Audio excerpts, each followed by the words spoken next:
It's day two of an EU leaders summit in Brussels. The bloc is debating its next long-term budget. The European Commission is proposing a €2 trillion budget between 2028 and 2034, setting up a showdown in the bloc. For more on this, we can cross now to France 24's Armen Georgian, who's covering the summit for us. So, Armen, before we get into this, the news that the talks between the U.S. and Iran are on pause, is that casting a shadow over today's talks?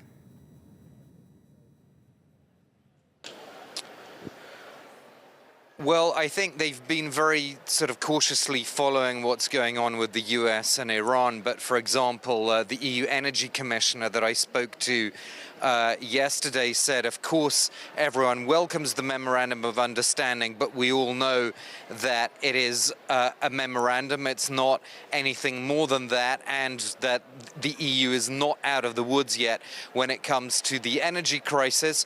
I think there was a sense yesterday, Catherine, that the sort of focus could come back onto Ukraine because of the deal struck between the US and Iran. There was definitely fresh momentum on Ukraine here on the first day of the summit. Whether attention is going to go back onto the Middle East, I think is very much an open question. By the way, the EU leaders are now discussing the Middle East over a long lunch, and there's definitely a lot to talk about there, because what's been happening is that in the last few weeks, the European Commission has been working on different scenarios to potentially revoke trade benefits that Israel has under the EU-Israel Association Agreement. Quite wide-ranging trade links could be severely curtailed if that proposal is adopted, but the Commission wants to get a real sense among EU leaders in that room here in the EU Council. What do they really think about that? How far do they want to go?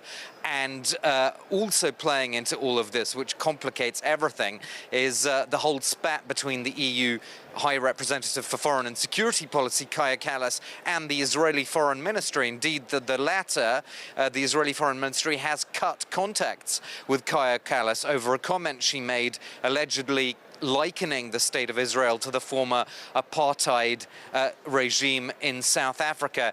That spat has probably made it more difficult for some EU member states, particularly Germany and Chancellor Friedrich Merz, to get behind support for more stringent measures against Israeli settlements and on EU-Israel trade when it comes particularly to trade coming out of the settlements in the West Bank.